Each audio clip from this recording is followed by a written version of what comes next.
Buenas noches, queridos pediatras, colegas todos.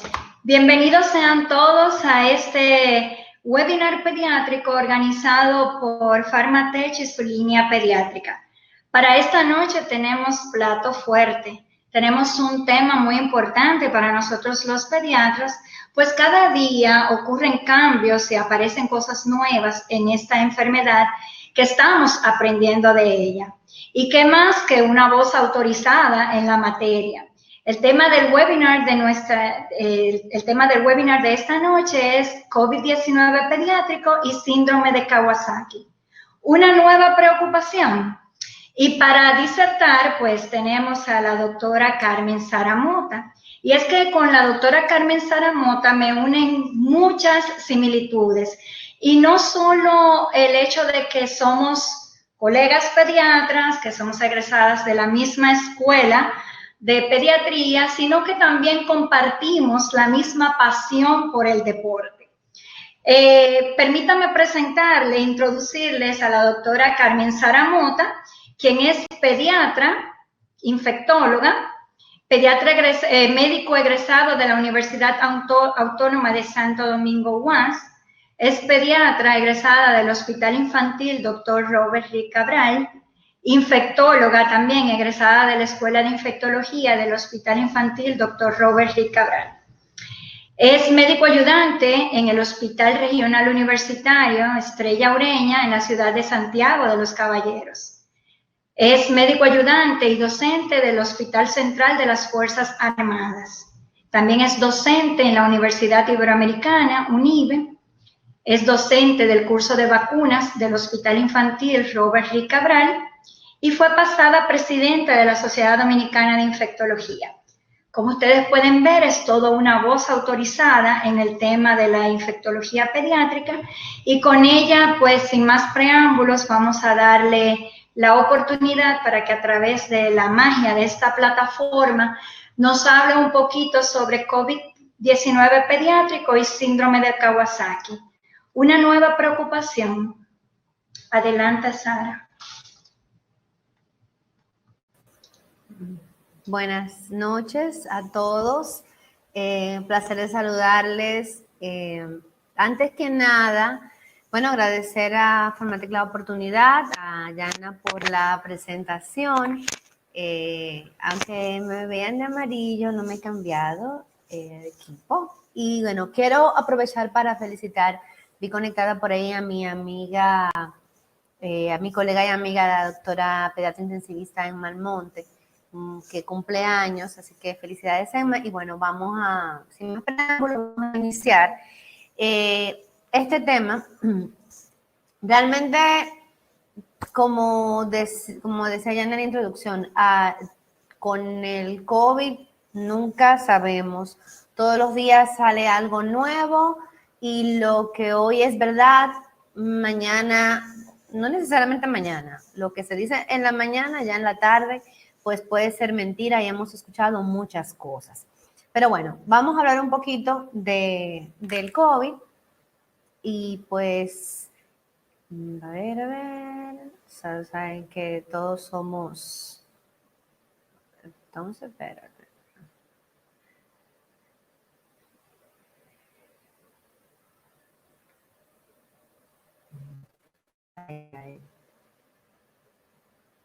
Ok, ya. Me salía algo, discúlpenme. Ok, ya. Bien, pues COVID-19 y Kawasaki. Una nueva preocupación son juntos o revueltos, yo diría.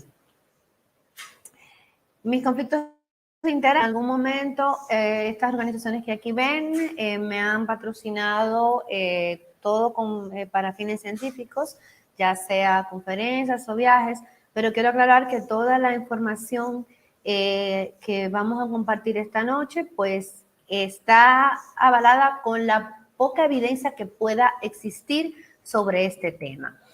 Bueno, desde que se documentó, estos números los manejamos prácticamente todos, son números que están en todas las redes sociales y que muchos sabemos cómo buscar.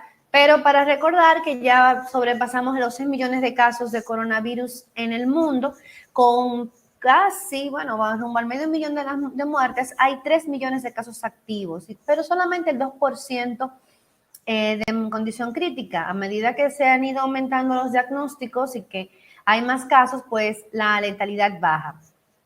Ya sabemos que realmente el coronavirus es una letalidad que no es muy alta. Lo que pasa es que al ser una enfermedad nueva, y no vamos a entrar aquí en la discusión de si fue un virus manipulado, si es de mutación natural, simplemente es nuevo, todos los seres humanos somos susceptibles a ser infectados, pero recordar siempre que hasta un 90% de las personas puede ser asintomáticas, como pasa en otros virus. El boletín, o sea, lo que se publica, a pesar de que el ministro da un informe todos los días, siempre tenemos un pequeño delay, pero lo importante es que son casi 18,000 casos e interesantemente el 15%, casi un 16% de los pacientes en República Dominicana son menores de 19 años. Cuando la pandemia de COVID empezó a expandirse, o sea, cuando el COVID comenzó a convertirse en pandemia, se decía que los niños, las personas jóvenes, no tenían no tenían riesgo, que los niños no les daba, entre comillas. Bien, los niños no solamente es que pueden infectarse y pueden convertirse en transmisores, y al principio de la epidemia esa era su principal función, sino que también pueden enfermar y complicarse. Claro, en menor proporción que las personas de más edad, y al igual que los adultos, los niños que tienen condiciones comórbidas también pueden presentar más complicaciones. Vale decir, algo que no quiero que se me olvide, es que revisaba hace un par de días un artículo que me enviaba un amigo sobre la inmunidad cruzada que puede existir. ¿Por qué los niños podrían ser, en cierta forma, tal vez estar protegidos parcialmente por el coronavirus? Y es porque los niños, o sea, desde la infancia uno se expone a diferentes coronavirus. Es importante recordar que aquellas figuras que circulan en las redes sobre la permanencia del coronavirus en diferentes superficies no es exclusiva del SARS-CoV-2. Los coronavirus pueden persistir en las superficies por esas horas, pero pueden ser eliminados con medidas simples de higiene. Pertenece el SARS coronavirus cuando, comenzaron los casos de neumonía, no se sabía, y cuando se identificó genéticamente, pues lo agruparon en este pequeño arbolito que ven aquí de la familia Coronaviridae, del orden de los nidovirales. Los coronavirus están divididos en 4 géneros: alfa, beta, gamma y lambda. Básicamente los coronavirus, los alfa y beta coronavirus infectan exclusivamente a los seres humanos, y los gamma y lambda coronavirus son de otros mamíferos inferiores y aves. ¿Qué ocurre? Pasa algo similar a lo que ocurre con la infección de influenza. Cuando por alguna razón el virus del animal infecta a un ser humano, en principio, si ese virus se mantiene con su composición genética intacta, va a ser incapaz de transmitirse a otro ser humano. Pero ¿qué pasa? Que si ese virus encuentra a otro y comparte material genético y muta y se modifica, entonces tiene la capacidad de infectar a los seres humanos. Por eso es que muchas pandemias que hemos visto en los últimos años pasan de las aves o de los murciélagos o de otros animales a los seres humanos. Entonces, de manera natural, como decía, los coronavirus que no son de las familias alfa y beta no tienen capacidad para infectar a los humanos, pero cuando ocurren estos cambios, pues puede ocurrir, que es lo que ha pasado ahora. Bueno, relativamente hay pocos casos en niños, claro, si uno compara. Y vale decir que también, por ejemplo, en la página de World Matters Info, que es donde se actualizan los números diariamente, uno encuentra mucha información sobre el número de casos, tasa de letalidad, los fallecimientos, pero no aparecen muchos datos sobre la división de los niños. Pero en los casos que se han podido estudiar, se han visto, o sea, se han hecho estudios en series de 400 pacientes, algunos 500 pacientes, así. Pero bueno, la mayoría de los niños experimentan una infección leve. En una serie de casi 400 niños, un 23% tiene una comorbilidad.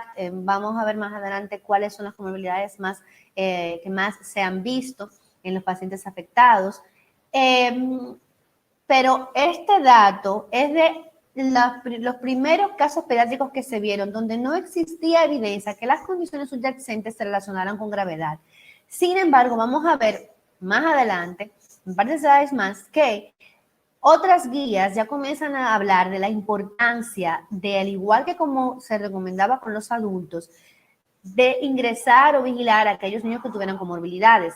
Esto no tienen que decirnos a nosotros los pediatras. Nosotros sabemos que incluso si el niño tiene una comorbilidad, más aún la condición social, a veces pesa más para decidir el ingreso. De todas maneras, muchas guías coinciden en que en los pacientes que no tienen comorbilidades, los pacientes que no tienen síntomas importantes, pueden manejarse en su hogar y de hecho hasta se recomienda porque mientras más las personas salen, más se exponen. Las definiciones operacionales, es decir, las definiciones con las que trabajan los epidemiólogos y las que, digamos, nos ayudan para la vigilancia. Caso probable, todo caso que tenga criterio clínico, bioquímico o por imágenes radiográficas que es compatible con la infección o la presencia de SARS-CoV-2 en su sistema, pero que no está confirmada por PCR o una PCR que no es concluyente. Todo caso confirmado es aquella persona que tiene una prueba positiva para de PCR.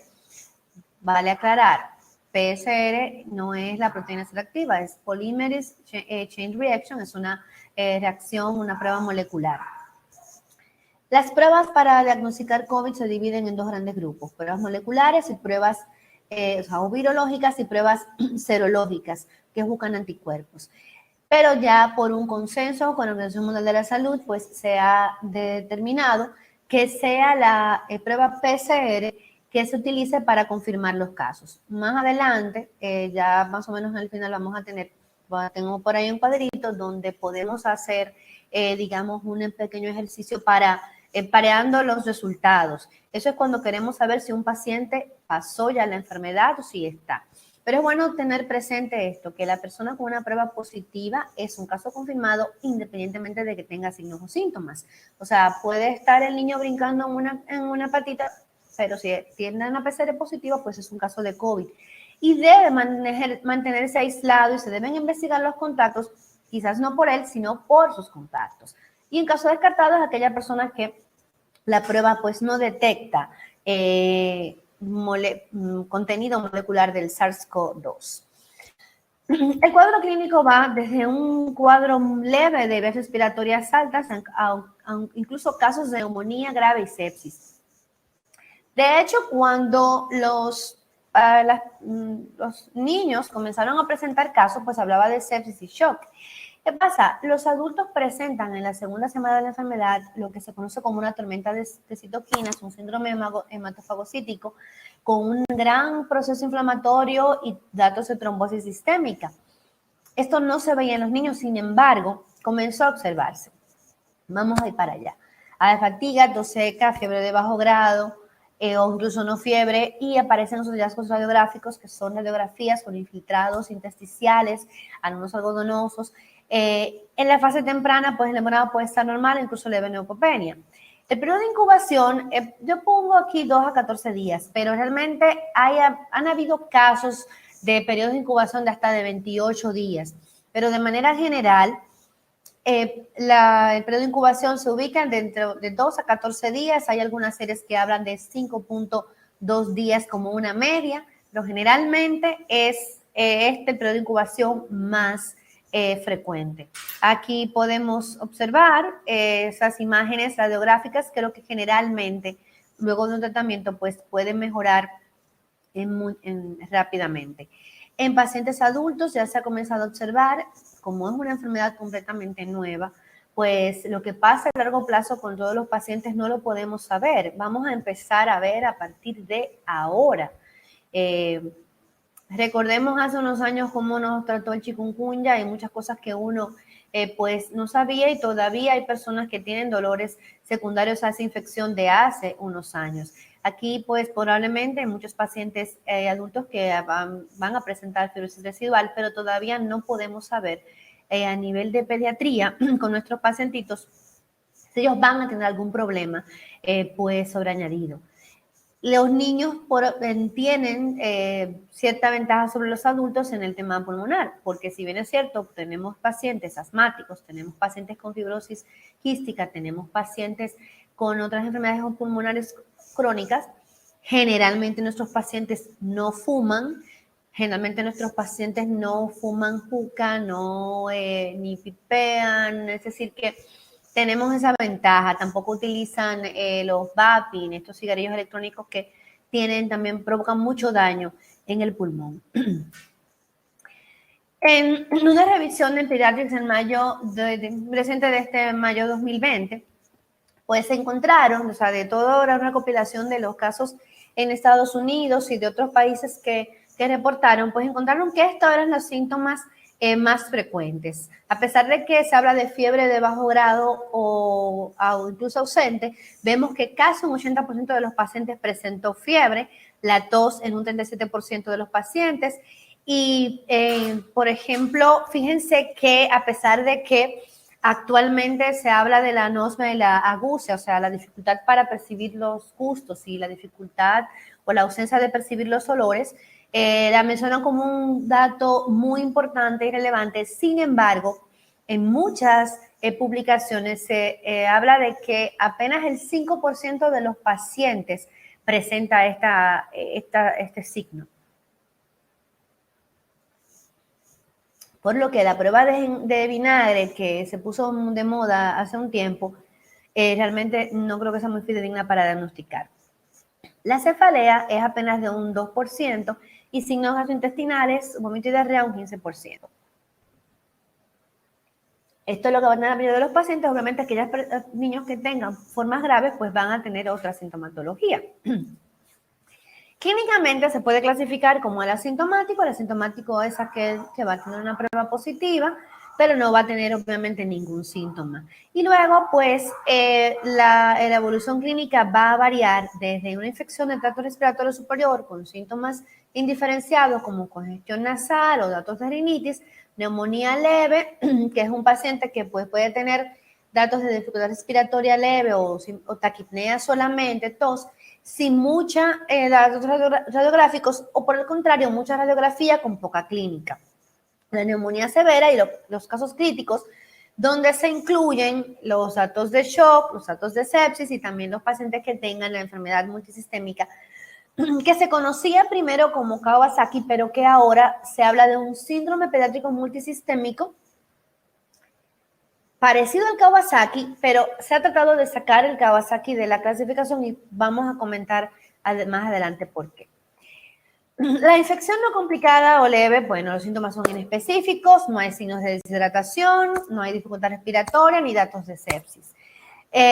Ya cuando es una infección leve, pues puede haber dificultad respiratoria, básicamente caracterizada por la polipnea, sin signos de neumonía severa, pero la saturación se mantiene en 92%.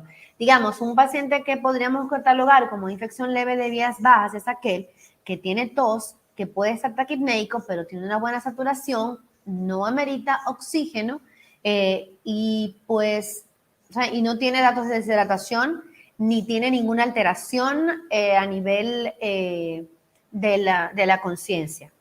O sea, es un niño que, digamos, está un clásico niño que tose, está un poco rapidito, pero fuera de eso no tiene más nada.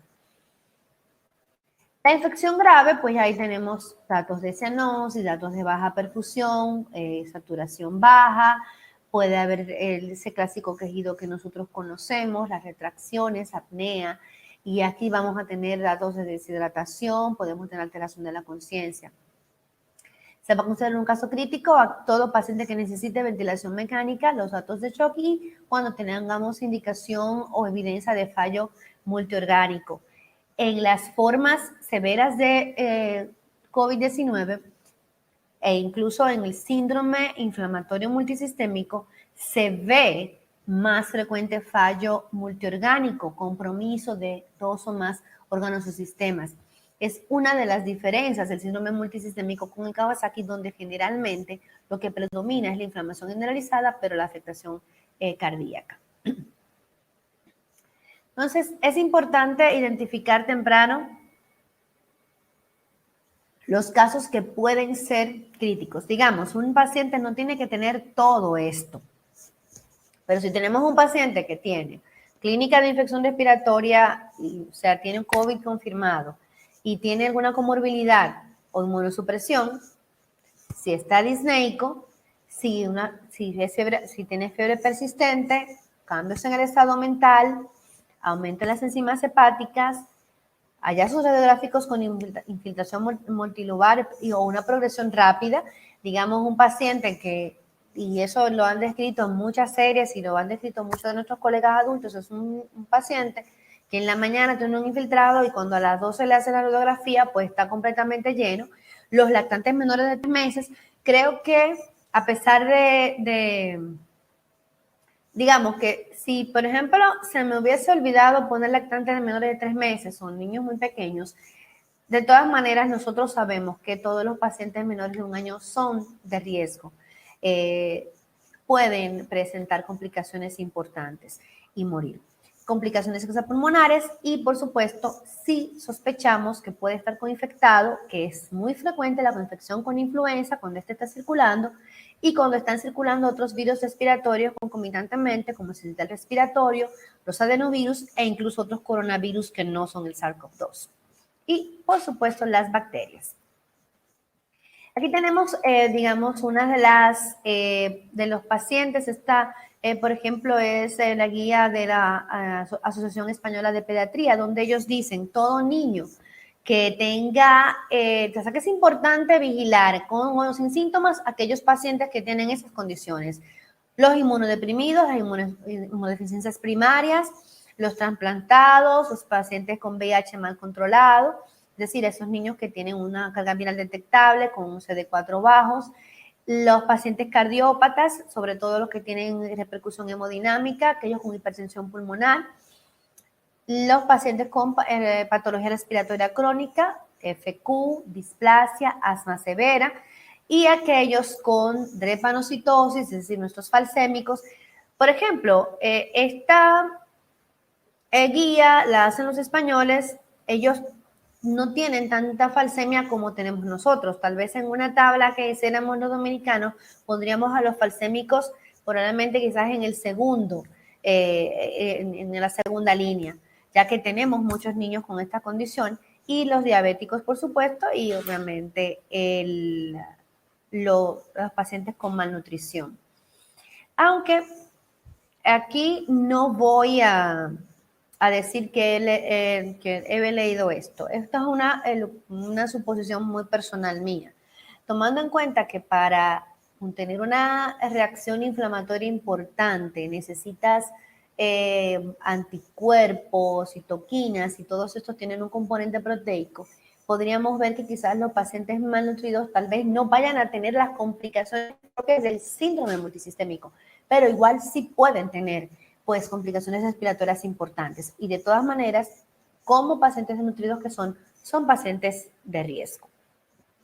Porque en el caso de la infección pediátrica por coronavirus, si bien es cierto que lo que más ha llamado la atención y ha preocupado a toda la población médica en el mundo ha sido este síndrome inflamatorio, no es menos cierto que un niño puede fallecer de una neumonía grave complicada relacionada con el COVID. Además, el tema del ingreso del paciente con infección viral. El paciente ingresa por una infección viral, le das manejo general, solo sintomático, pero puede adquirir una infección en el medio hospitalario. Al tener leucopenia, esa infección puede complicarse. Entonces, quizás no directamente muere por la infección por coronavirus, pero puede presentar complicaciones por la infección asociada al cuidado de salud, pero ¿qué lo llevó al cuidado de salud? Entonces, ya para el 15 de mayo, los Centros para el Control de Enfermedades alertan sobre una enfermedad infantil relacionada con el coronavirus. Aquí vemos esta esta imagen de esa erupción maculopapular de diseminado urticariforme en el bracito de un lactante. La definición preliminar de caso de la Organización Mundial de la Salud del síndrome inflamatorio multisistémico pediátrico es de un paciente de 0 a 19 años, aunque en los Estados Unidos hablan hasta 24 años. En algunos hospitales, no solamente en Estados Unidos, sino en Europa, los pacientes a veces son recibidos en hospitales pediátricos hasta los 21 años. Alguna serie de casos hablan de hasta los 24 años, pero básicamente en la definición preliminar se habla de un paciente de 0 a 19 años con fiebre de más de 3 días y 2 días. Esta fue la definición que surgió en mayo, o sea, cuando comenzaron a detectarse los casos. Erupción o conjuntivitis no purulenta bilateral, signos de inflamación mucocutánea, hipotensión o shock, datos de difusión miocárdica, o sea, con miocarditis, pericarditis y anomalías de las coronarias con datos que se encontraron a través de ecocardiografía y elevación de troponinas cardíacas. Evidencia de coagulopatía por aumento de los tiempos de tromboplastina y protombina y de aumentos del dímero B, con alteraciones gastrointestinales y elevación de marcadores inflamatorios.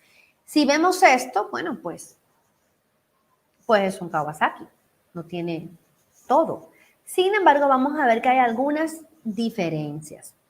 Y bueno, es bueno señalar que, por ejemplo, la Asociación de Enfermedad de Kawasaki del Reino Unido, pues emitió un documento precisamente sobre la preocupación de que se relacionara, o sea, que se hablara de Kawasaki, pero que tal vez los médicos, pues, tardaran en reconocer la enfermedad cuando llega el paciente con un Kawasaki que no tiene ninguna historia de contacto con coronavirus.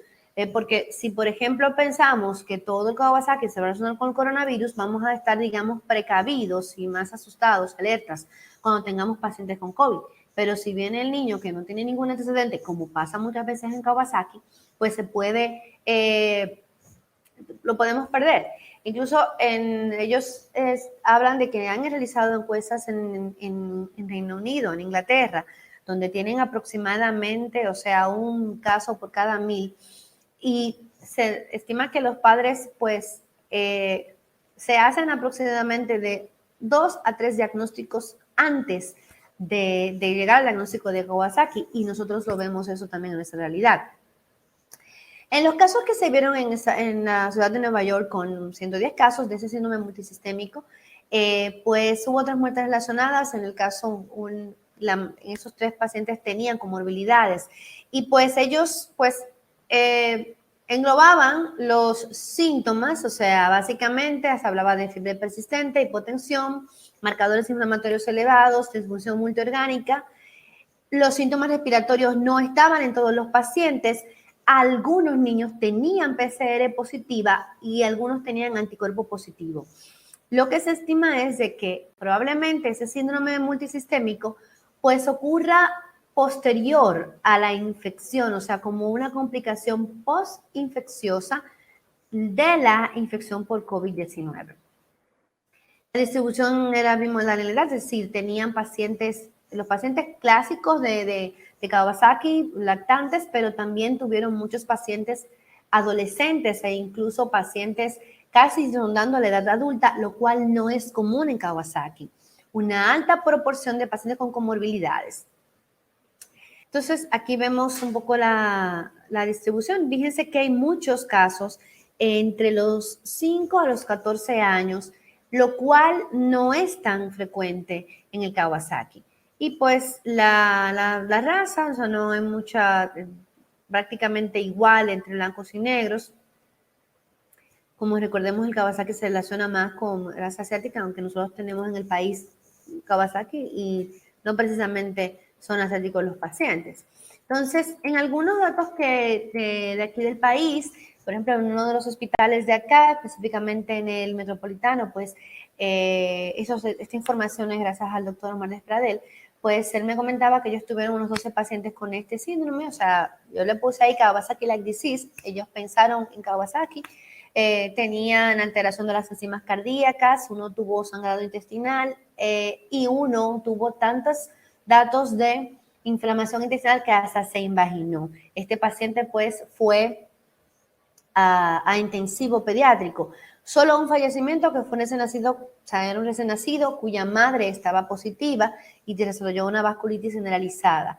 En algunos casos, o sea, en el caso de hubo un paciente que tenía la prueba para PCR negativa al momento que presentó los eventos. Sin embargo, se les repitió la prueba porque el padre estaba positivo y pues luego dio una prueba para anticuerpo positiva. Se manejaron todos con aspirinas o se manejaron como se maneja el Kawasaki, que la primera línea es la inmunoglobulina endovenosa más el ácido acetilsalicílico, pero además se le colocó esteroides. Vamos a ver que para el manejo del COVID grave en pediatría, pues está recomendado los esteroides. En otro centro hubo un caso que se manejó como Kawasaki y que tenía una prueba positiva para SARS. Esto es un poquito diferente a lo que han reportado otros grupos médicos en Estados Unidos. En Estados Unidos, la mayoría de los pacientes que han presentado el síndrome multisistémico, pues ya no tienen evidencia de infección de COVID. Sí tienen la historia, pero muchos fallan en que se les detecte por PCR la presencia de SARS-CoV-2 en las muestras. Entonces, la pregunta es esa, o sea, ¿es Kawasaki? ¿Son los dos? Encontramos la causa del síndrome de Kawasaki porque vamos a recordar todos, que creo que todos los que estamos en este webinar en algún momento hemos manejado Kawasaki, nos ha llegado en nuestra residencia, luego en nuestra práctica. Y recordemos que el Kawasaki, sin que uno de los nombres, de sus primeros nombres fue síndrome inflamatorio oculomucocutáneo, que es una clásica presentación de este niño con fiebre persistente, ojos rojos, lengua frambuesada, eritema de manos y pies, luego descamación. Sabemos que no tiene una causa específica. Se habla de estafilococo, se habla de streptococo, de herpes, adenovirus, riquecias. Se menciona la parte genética porque se había encontrado evidencia de que un hermano de un niño que haya presentado Kawasaki pues tiene el doble de posibilidad de presentarlo también. El nombre de Kawasaki es por el doctor Tomisako Kawasaki, que fue quien diagnosticó este síndrome primero, e incluso se ha encontrado evidencia de afectación miocárdica en niños, en autopsias de niños que murieron de causa no especificada, que se habla que podría ser el Kawasaki. También incluso se ha vinculado al Kawasaki con la enfermedad isquémica temprana en jóvenes, que es algo que vemos muy frecuentemente hoy, y pues se estipula que tal vez eran niños que tuvieron Kawasaki y nosotros los médicos fallamos en diagnosticarlo, se les quitó la fiebre sola, fue autolimitada, pero sí presentaron entonces la afectación. Entonces, partiendo de eso, digamos, pues ya encontramos que quizás no era tan nuevo el SARS-CoV-2 y era lo que nos producía Kawasaki. Bueno, el síndrome inflamatorio multisistémico parece ser una reacción inmune retardada del COVID-19 después de la infección aguda.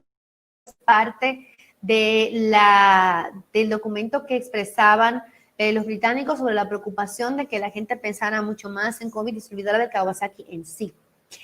Los adultos se ven afectados también por la reacción inmune de tormenta de citoquinas y de hecho esto es lo que planteamos. Probablemente la reacción inmune que se produce en la segunda semana de infección en los adultos y que produce ese síndrome hematofagocítico y cambios importantes donde pues ahí entra en acción el tocilizumab y otros inmunomoduladores, podría ser la causa entonces de que en los niños se desarrolle este síndrome multisistémico y que podría pues presentarse parecido a la enfermedad de Kawasaki.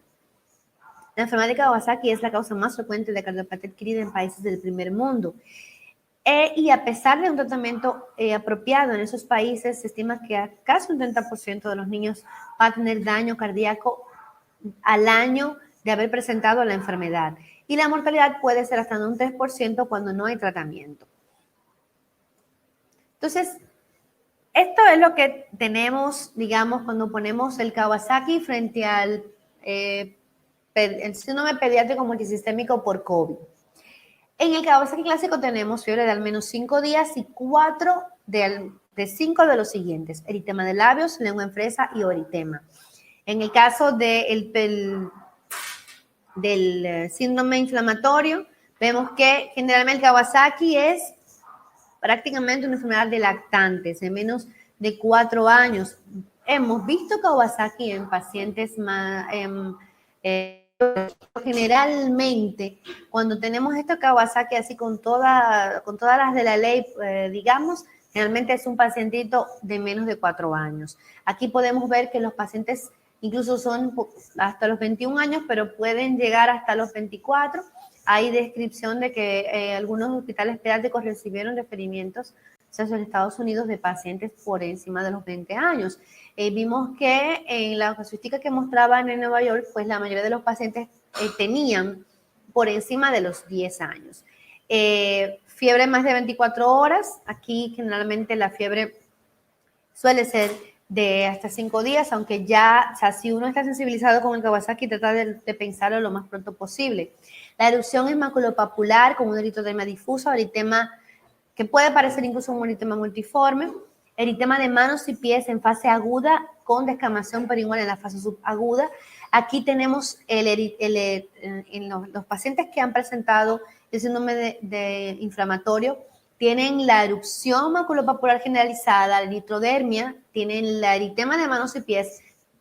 Hay algunos que han descamado, pero la mayoría no descama.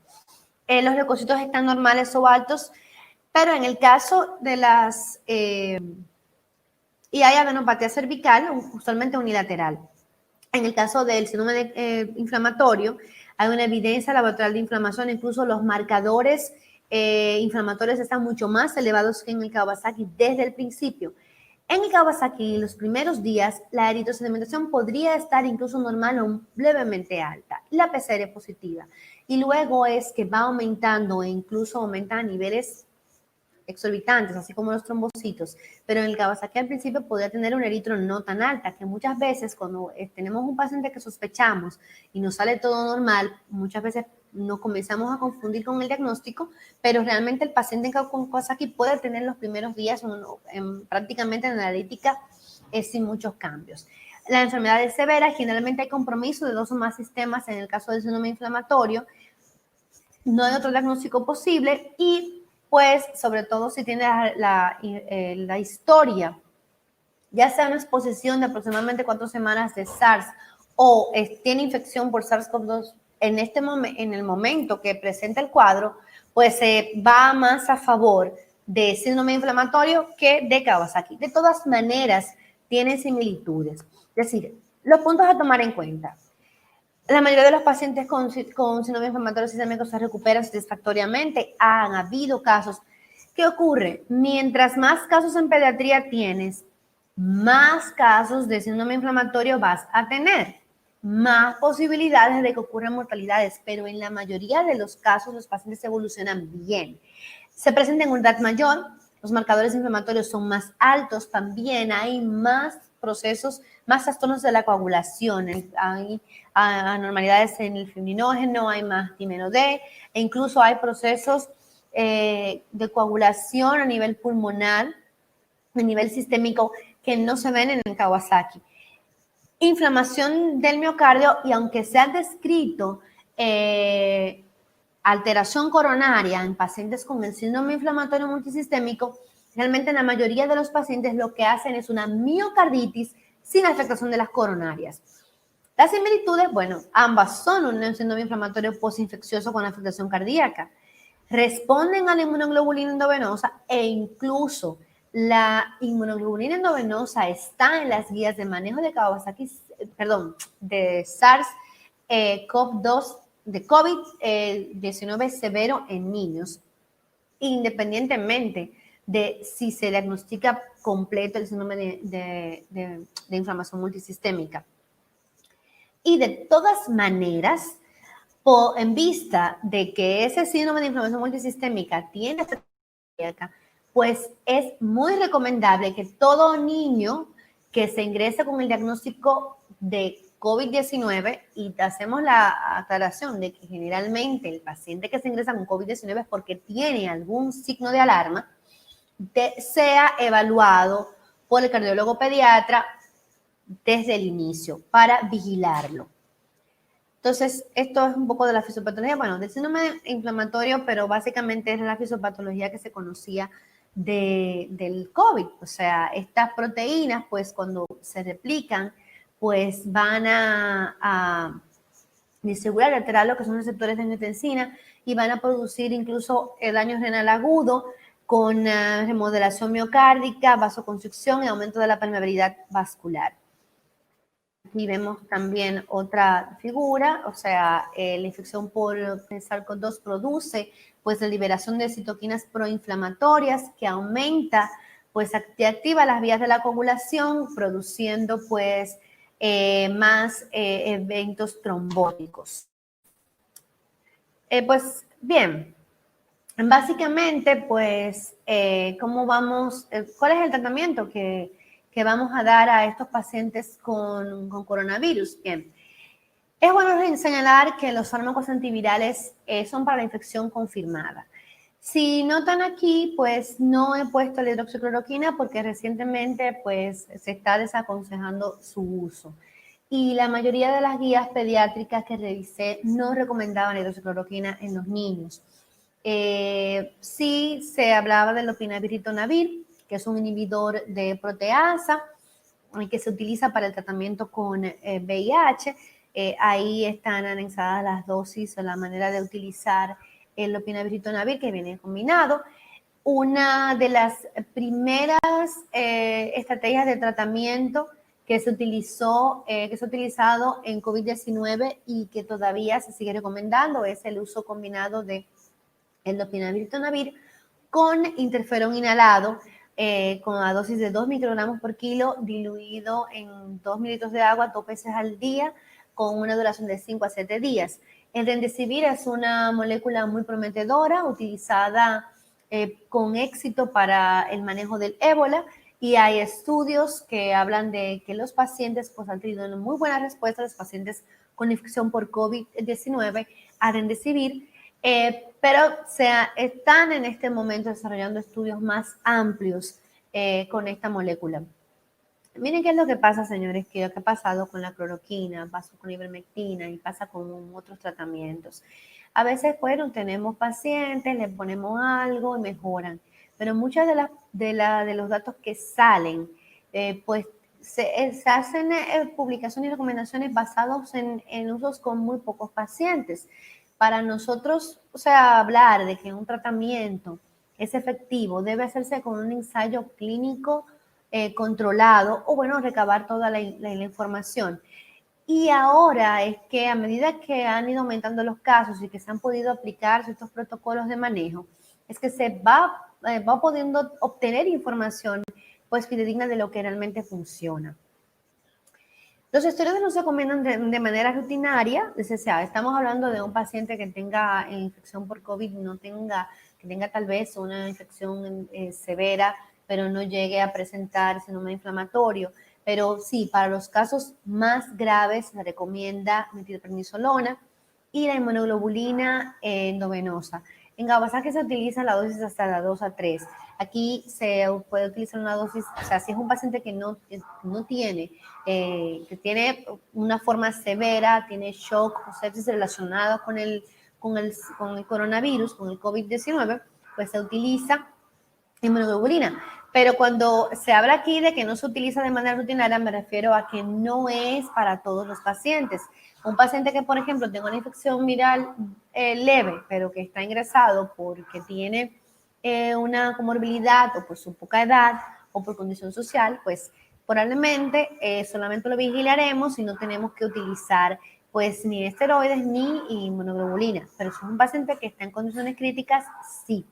El oseltamivir no se recomienda a menos que usted tenga confirmada la infección por influenza. Y de hecho, lo recomendado es que si ingresamos al paciente, sospechamos que tiene influenza también, hacemos la prueba de influenza, hacemos la prueba de coronavirus, ponemos oseltamivir, pero lo correcto es retirar el oseltamivir una vez se descarta la infección por influenza.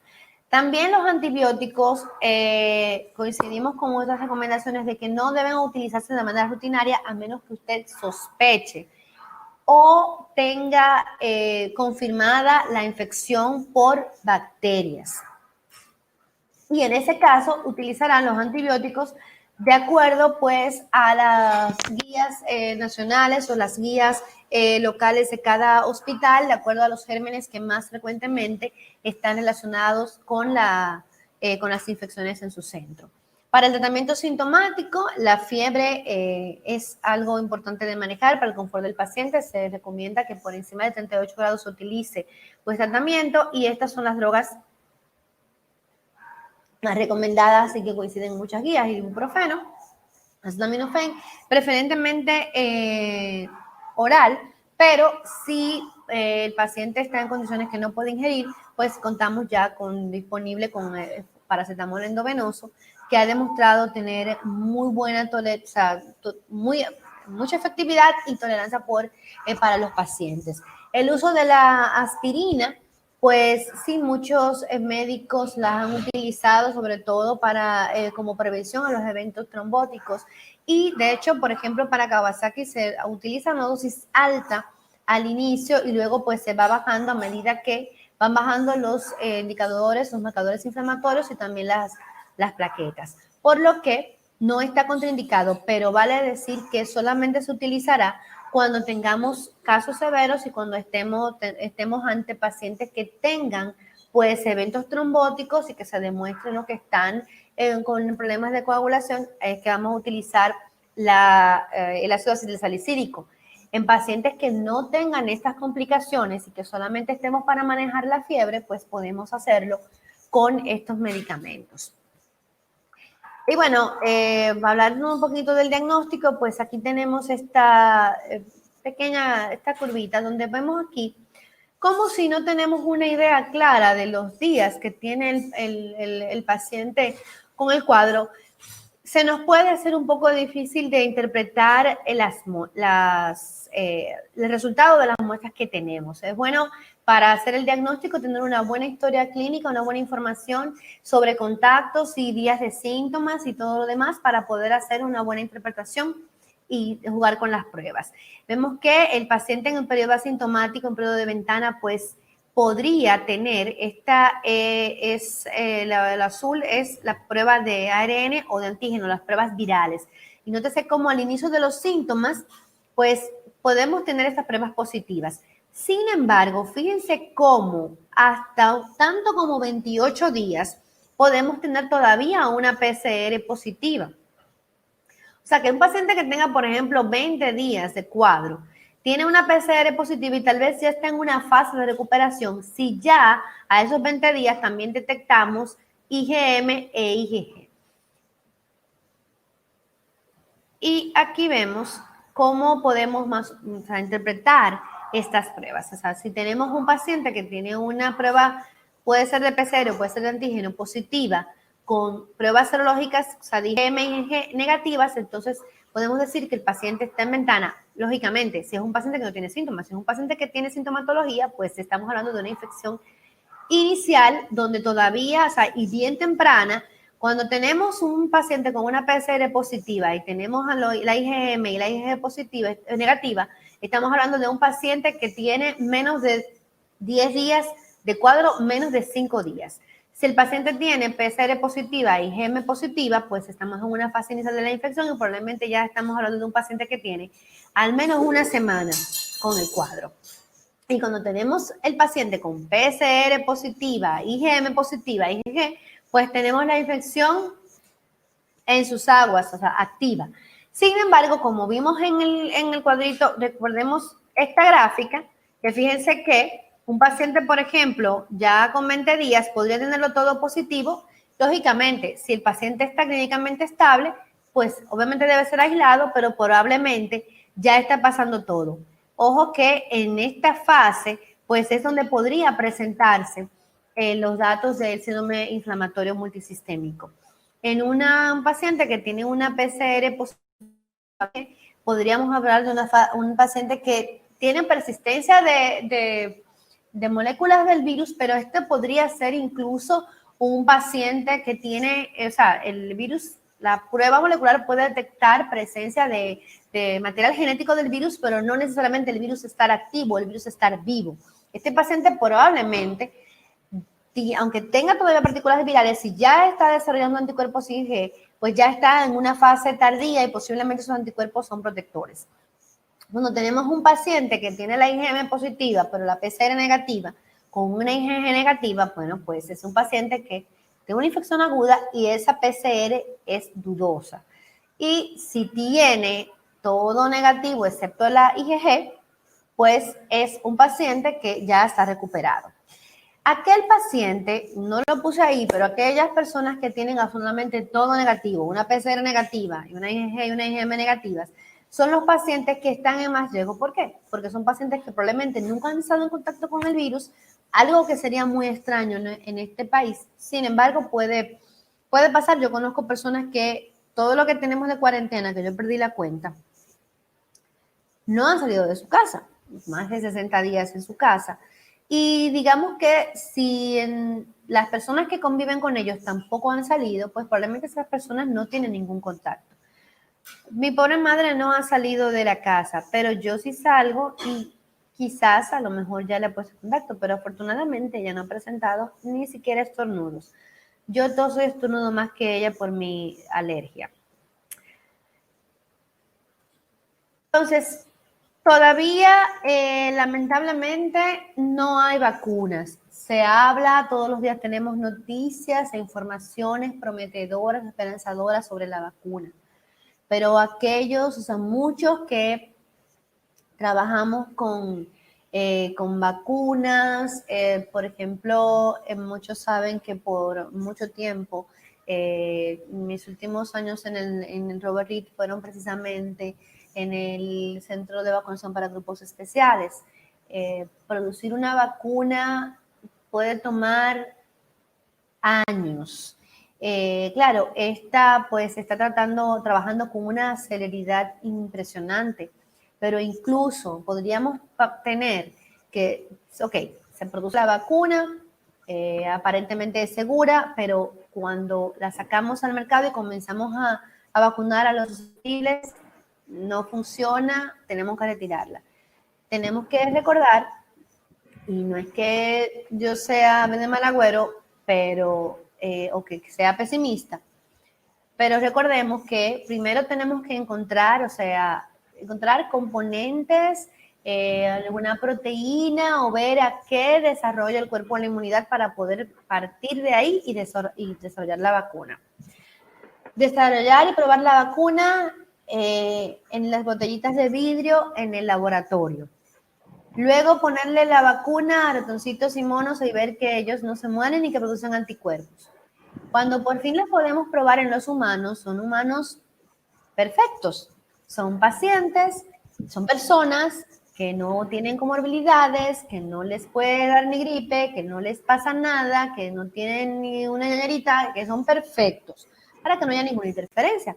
Pero luego cuando usted saca la vacuna al mercado, ahí se la va a poner el diabético, el asmático, el que fuma, el gordito, el flaquito, el que tiene una enfermedad, otra enfermedad crónica y así. Entonces, cuando se ven efectos post licencia, también ahí se pueden retirar. Entonces, es realmente difícil lo de la vacuna, por lo que se recomienda todavía lo mismo: higiene de manos, mascarilla y distancia. Es la única forma de evitar el coronavirus actualmente. Y no está de más decir que con esta medida evitamos no solamente coronavirus. Pensemos, también vamos a evitar la transmisión de influenza y de otros virus respiratorios. Entonces, podríamos concluir que definitivamente los niños sí pueden tener complicaciones serias, los niños se enferman.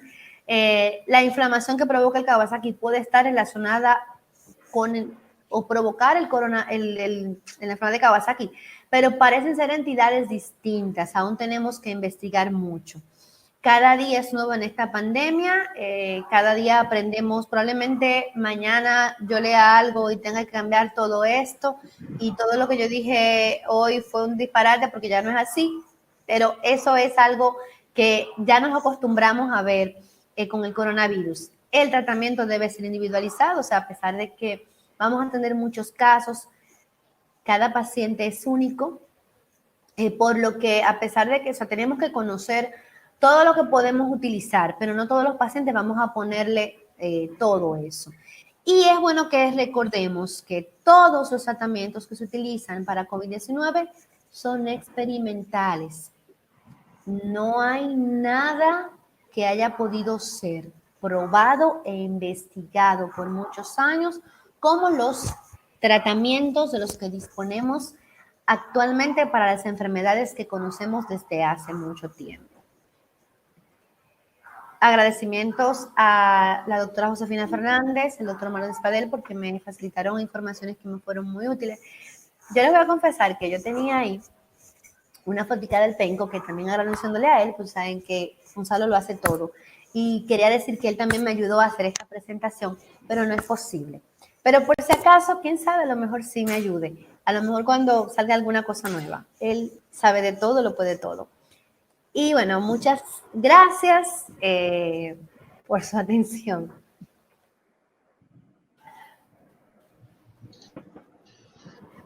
Excelente, Carmen, excelente. Muchísimas gracias a ti por traernos conocimientos tan actualizados sobre esta enfermedad que, bueno, pues desde ahora estamos aprendiendo.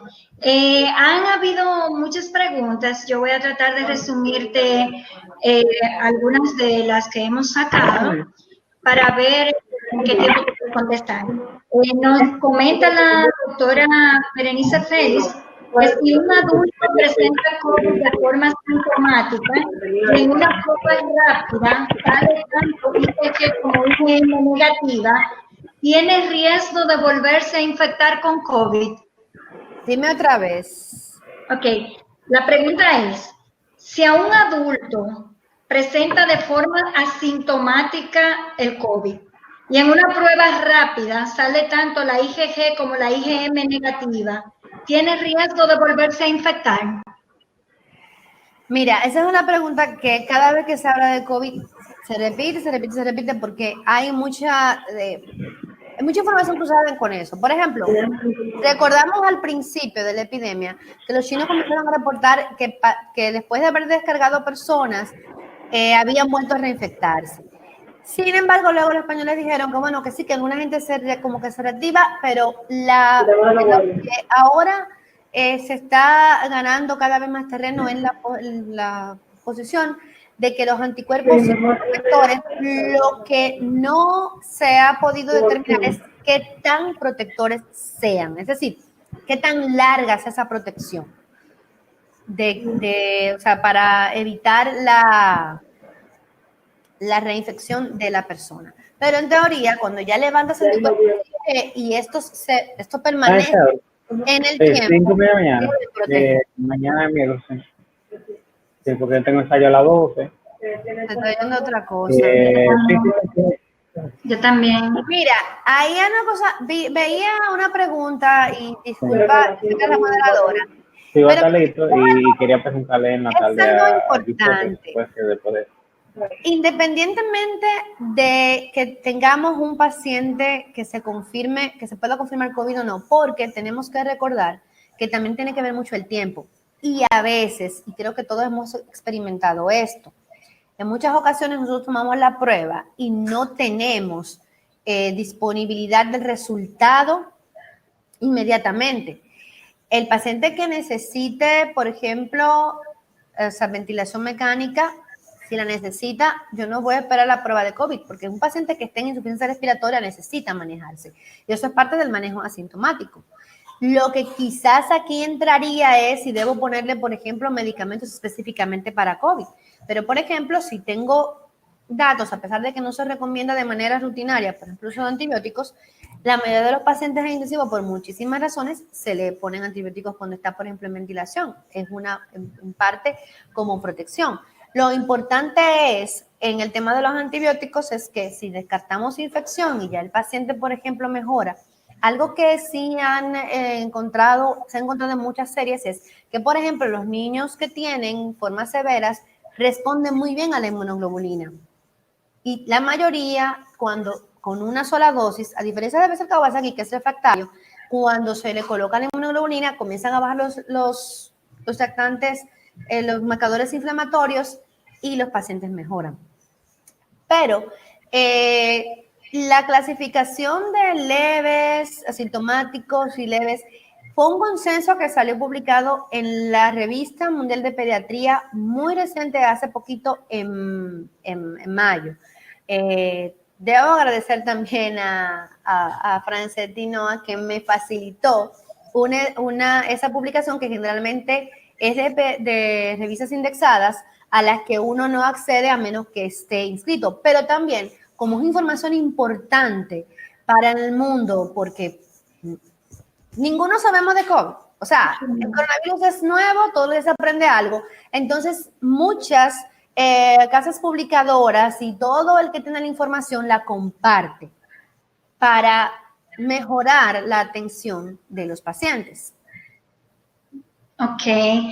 Hay otra pregunta aquí. Es básicamente una experiencia. Dice la doctora Yulisa López: mi hija tuvo Kawasaki en el 2011. Ahora tiene 13 años. ¿Puede que ella pueda repetir el COVID-19? Es que el COVID-19 no está demostrado que, o sea, ahora, como pacientes con COVID-19 confirmado o pasado comenzaron a presentar un síndrome inflamatorio similar al Kawasaki, se vinculó. Pero en el 2011 no teníamos COVID-19 y ella hizo un Kawasaki. Ella puede perfectamente desarrollar, o sea, infectarse por Kawasaki y, bueno, podría presentar el síndrome otra vez. Pero generalmente lo que se ha visto en Kawasaki es que los niños presentan las complicaciones relacionadas con la afección cardíaca, pero no vuelven a presentar toda la amalgama de síntomas explosivos del Kawasaki, porque el Kawasaki uno trata para diagnosticarlo, a veces no lo piensa, pero después que lo pensaste, no se te olvida porque realmente es un paciente muy florido.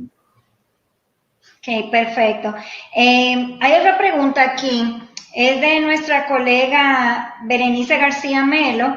Ella pregunta que si nosotros hemos tenido algún caso de Kawasaki asociado a COVID. Como dije, hay pacientes, lo que pasa es que, mire qué es lo que pasa, Berenice y todos. Recordemos que el Kawasaki es un síndrome al que llegamos asociando signos y síntomas. O sea, tenemos un niño que tiene fiebre persistente más de 5 días y tiene lengua frombesada, el tema, o sea, tiene una conjuntivitis no purulenta, tiene adenopatía cervical de más de 1 centímetro unilateral, está rojito entero, la lengua en fresa, los labios ya crispados, muy edematizados, las manitas y los pies edematizados. Y entonces pensamos que es Kawasaki, pero no tenemos una prueba que diga, bueno, déjame hacerle el panel para Kawasaki, no lo tengo. O sea, yo pienso en Kawasaki cuando junto todos esos síntomas. Y entonces, si tengo un paciente que ya tiene una historia o que tiene una prueba, que tal vez cuando entró porque estaba enfermo, le hice la prueba de coronavirus y me salió positiva y luego me comienza a presentar todos estos síntomas, creo que es un Kawasaki, bueno, pues voy a tener el Kawasaki vinculado al coronavirus y ya ha habido casos. Recuerden que yo mencioné de esa paciente era de la doctora Genara Santana, que ya me comentó que ella tuvo un niño que hizo un Kawasaki con todas las de la ley y que tenía una prueba de PCR positiva. Ok, perfecto. Otra pregunta aquí, Sara, de la doctora Libet Ogando. Ella pregunta que si los pacientes asintomáticos solo presentan los pacientes asintomáticos que solo tienen anosmia, ¿deben de beber medicamentos? ¿Deben medicarse? Si su único síntoma es anosmia y no tiene más nada, mi recomendación es que no. La mayoría de los medicamentos para coronavirus son bastante tóxicos. El que ha tomado, si alguno de aquí ha tomado, se ha pinchado y ha tenido que tomar Caletra por como prevención, sabe lo malo que cae. La cloroquina, que se usaba muchísimo, la malaria es, todo el que ha visto una malaria grave sabe lo terrible que puede ser. Y hasta para malaria se usa 3 días, dosificación bien controlada, y si se tiene que repetir con mucho cuidado. La ivermectina, que venía por ahí, la ivermectina, yo les voy a confesar algo, la ivermectina a mí nunca me convenció. La ivermectina es un medicamento que se utiliza básicamente para mentiasis sistémicas, por ejemplo, en nuestro país se usa para la filaria, que es un problema de salud pública en nuestro país todavía, y se usa a dosis mínimas. Muy pocas, o sea, no debe utilizarse de manera liberal y actualmente no está en ninguna de las guías. De las recomendaciones de tratamiento para niños, básicamente lopinavir y tonavir, interferón inhalado, metilprednisolona, inmunoglobulina y obviamente manejar cada una de las complicaciones con lo que se requiera.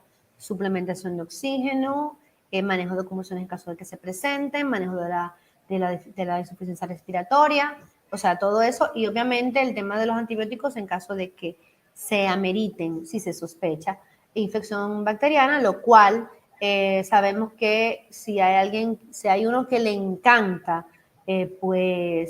meterse, bailar, cuando están bailando los virus es el neumococo, que es muy amigo de la influenza, y tenemos siempre influenza circulando. Cuando el COVID empezó aquí, que empezó en nuestro invierno-primavera, nuestro invierno no es invierno, es un fresquito así, que es lo que da. La primavera es bastante calurosa. Sin embargo, los virus se comportan igual que en los climas templados. En invierno tenemos influenza y en el invierno tal y la primavera temprano tenemos influenza, tenemos metanemovirus, tenemos sincicitis respiratorio. Entonces, digamos, si tengo esos virus y encima de eso llega el COVID, bueno, pues ya usted sabe lo que puede pasar ahí. Entonces es un paciente así que se puede complicar. Pero en resumen, si el paciente tiene síntomas mínimos o no tiene síntomas, es preferible que se tenga mucha educación de nosotros, que sea orientado sobre cuándo debe ir al médico y que se mantenga aislado, pero si es preferible, si no se le tiene que dar medicamentos, lo mejor es no hacerlo. Ok. Hay otra pregunta aquí de la doctora Libet Ogando. Dice que si un paciente puede dar una prueba rápida negativa y la PCR positiva, ¿en qué tiempo debe realizarse la segunda prueba? Bueno, si da la prueba rápida negativa, pero la PCR da positiva, es porque probablemente ese paciente está en una fase inicial de la infección, probablemente tiene menos de 10 días de infectado, generalmente menos de 7. Lo ideal sería que esperara, por ejemplo, una segunda semana para repetir entonces las pruebas. Pero siempre es bueno, generalmente las pruebas rápidas se utilizan para descarte y como vigilancia. O sea, tú tienes la dosis negativa, tú sigues en riesgo, no has estado en contacto. Tienes IgM, IgG positiva, probablemente te estás pasando la infección. Si tienes IgG, posiblemente ya te estás recuperando. Pero muchas veces cuando se trata ya de establecer un diagnóstico, o sea, desde el punto de vista de salud pública son útiles. Cuando tengo un paciente, lo ideal, o sea, yo recomiendo que si tengo un paciente, hacerle las dos cosas, hacerle PCR y hacer la prueba rápida. Ok. Porque eso me ayuda a comparar. Porque también hay algo. Tal vez yo tengo un paciente que tiene síntomas de infección respiratoria y yo creo que es COVID. Y tal vez si el paciente lo que tiene es COVID, pero no está malito, a lo mejor yo solamente voy a dar manejo sintomático y el aislamiento. Pero si el paciente está empezando una infección que puede ser más severa, ¿cuántos niños no hemos tenido nosotros de que tienen historias de que tenían 3 días con fiebre, malestar, y de repente comenzó a aumentar la dificultad respiratoria progresivamente y llegan ya malitos, que tal vez con un tratamiento más temprano se hubiera podido evitar. Entonces, por eso es importante que si tengo el paciente y sospecho de COVID, tratar de descartarlo rápidamente o confirmarlo, pero no dejar de lado otros diagnósticos. Porque si hay algo que nosotros vemos, los pediatras, son niños con síntomas respiratorios, que puede ser muchas cosas, no solamente COVID. Tenemos que tener presente el COVID, pero no podemos olvidarnos de las otras cosas. Claro, por supuesto. Pregunta el doctor Henry Gómez que cuáles medicamentos están disponibles en el país. Prácticamente todos a nivel del programa de alto costo. Okay, perfecto. Incluso había cloroquina y la estaban dando, y la Sociedad Dominicana de Infectología tomó una posición bastante radical en cuanto a eso. También tomó una posición sobre la ivermectina. Fue una posición que nos gustó mucho, pero realmente nosotros no nos oponíamos a que se utilizara, pero sí nos oponemos al uso indisciplinario. Algo importante que no quiero dejar de mencionar. Yo dije que solamente para el coronavirus existe la higiene de manos, las mascarillas y la distancia. O sea, la protección, mantener la distancia y lavarse las manos periódicamente. Alcohol gel o jabón, la distancia y limpiar las superficies de más contacto. Eso no solamente va a eliminar coronavirus, eso va a eliminar muchas cosas. Pero a veces uno dice algo que sí, y si no dice otra cosa que no, pues se queda en el aire. Aparte de que no hay vacuna, tampoco no hay ningún medicamento que sirva como preventivo. Es decir, hace días el presidente de El Salvador, que es muy famoso aquí, Nayib Bukele, la gente lo adora, Sí. el presidente millennial, dijo que él se bebía todos los días una cloroquina como preventivo. En este momento que el mundo, cualquiera es influencer, imagínate, si tú eres presidente de un país, eres popular y tú dices que tú tomas cloroquina, mucha gente va a ir atrás de la cloroquina a tomarla. Yo dije, bueno, cuando le dé la arritmia, quizá él o le da una arritmia o le da COVID, ya veremos. Ninguno de esos medicamentos se utiliza como preventivo. Si usted tiene de esos medicamentos disponibles, consérvelos para cuando necesite utilizarlos en un paciente de manera concienzuda, o dónelos donde usted sabe que se están manejando los pacientes, aquel colega que usted sabe que tiene muchos pacientes con COVID, dóneselos a él. Pero no se los tome usted ni se lo dé mucho menos a sus hijos o sus familiares, porque son medicamentos muy tóxicos y no se utilizan de manera como profilaxis. O sea, para el coronavirus hasta ahora no hay más nada que lo que se está haciendo. Mascarillas de lejitos, lavarse las manos. No hay más nada. No hay que beber nada. Ok. Sara, una pregunta de la doctora Sandra Brito. Que si estás de acuerdo con los tratamientos naturales en niños con COVID-19. Mira, yo no tengo nada de malo con los tratamientos naturales. Hay muchas plantas que tienen efectos antiinflamatorios, algunos tienen efectos antibióticos. Pero es bueno tener presente que estos medicamentos pueden aliviar algunos síntomas como la tos, sobre todo la tos, por ejemplo, se calma mucho con agua, con miel, con eucalipto, con menta. Eso está publicado y muchos lo utilizamos. Yo le hago promoción a un jarabe de miel, cebollín verde y no sé cuántas cosas que a mí hizo mi mamá hace mucho. Y a mí la verdad me dan pocas gripes. Pero entiendo, o sea, no le veo nada de malo, pero no me parece prudente que se recomienden a altas voces como efectivos antivirales y como la gran cura de esto.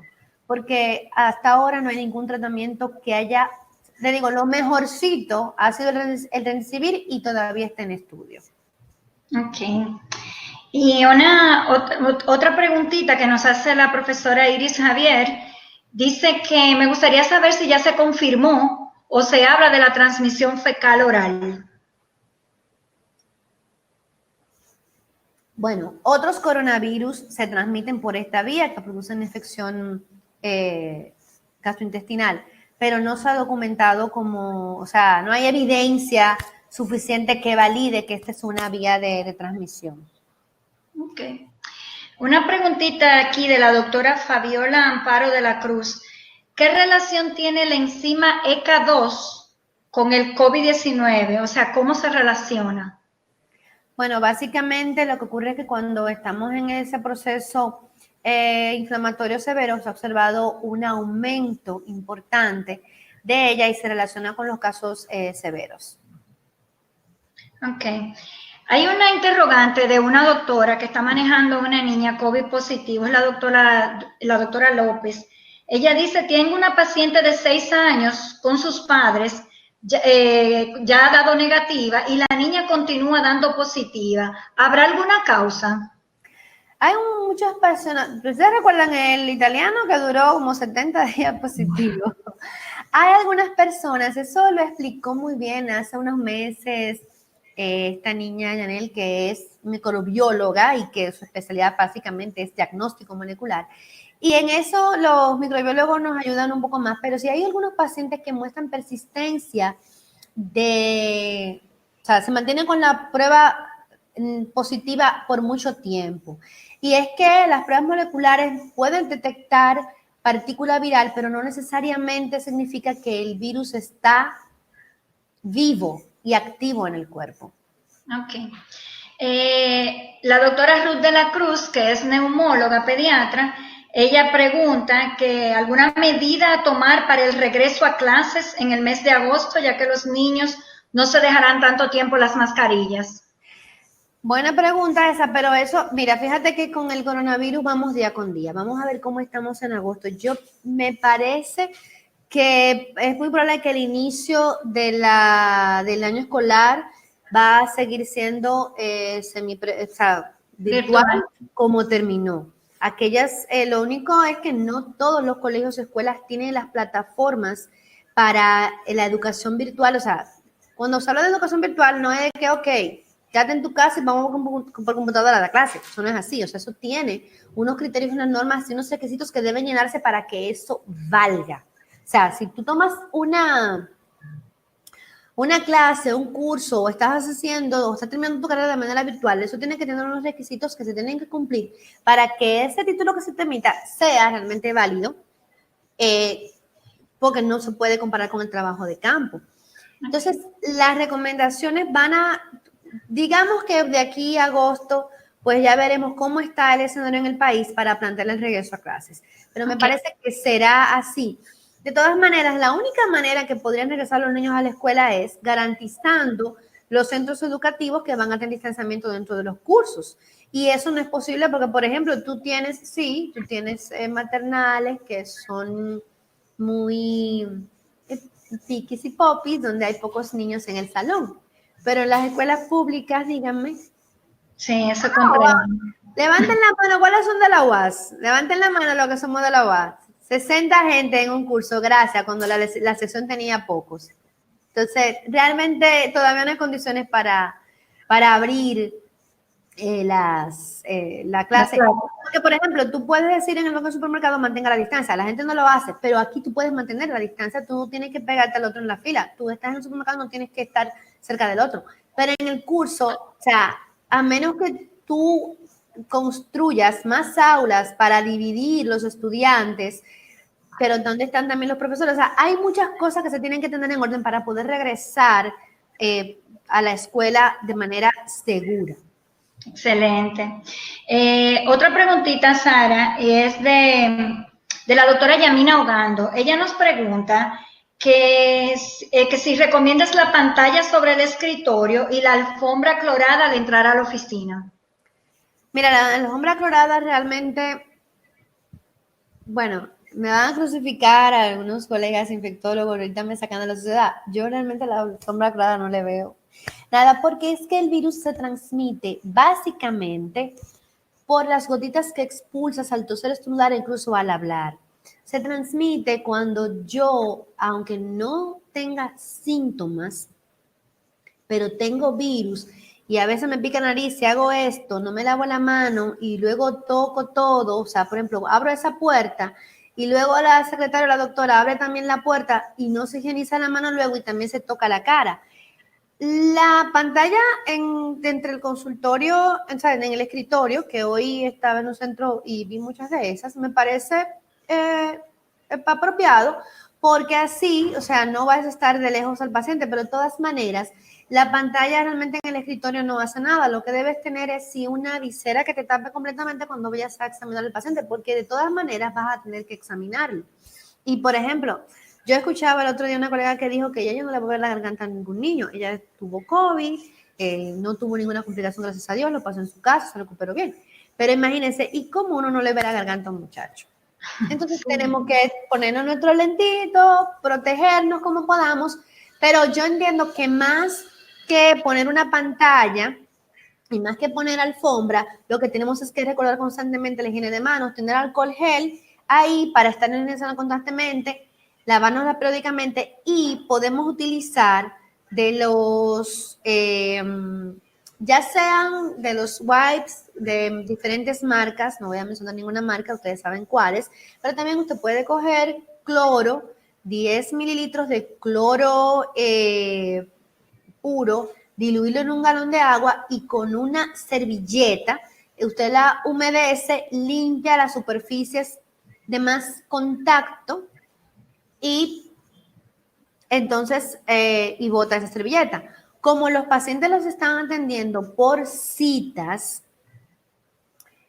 y se les pide que sean puntuales, si hay un espacio, tenemos el tiempo para entre un paciente y otro higienizar el consultorio rápidamente para entonces volver a ver y ver el otro paciente. Es bueno que mantengamos por ahora ese sistema así, que los pacientes respeten ese orden y que para que nosotros podamos verlos, o sea, dedicar el tiempo a uno, poder entonces higienizarse apropiadamente para ver el otro, evitar entonces así que uno se infecte, que uno le lleve la infección a uno de sus pacientes o que se la lleve a la casa. Okay.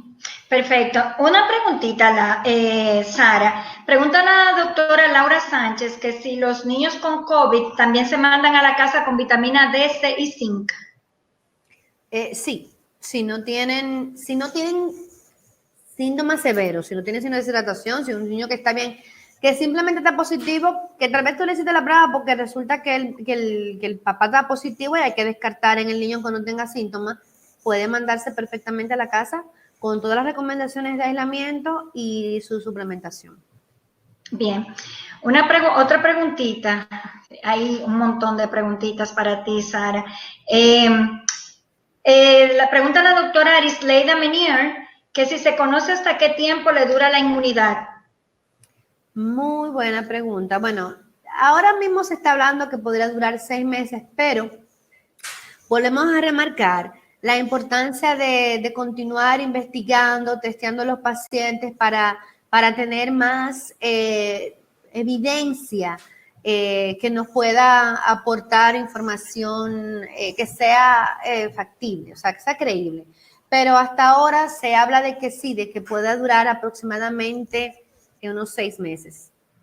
Ok, perfecto. Estuve revisando 3 preguntas que han hecho tanto la doctora Iris Javier como la doctora Ana Rafael Almonte y se han asociado con lo que es la vitamina C y D, que yo entiendo que ya tú ampliaste.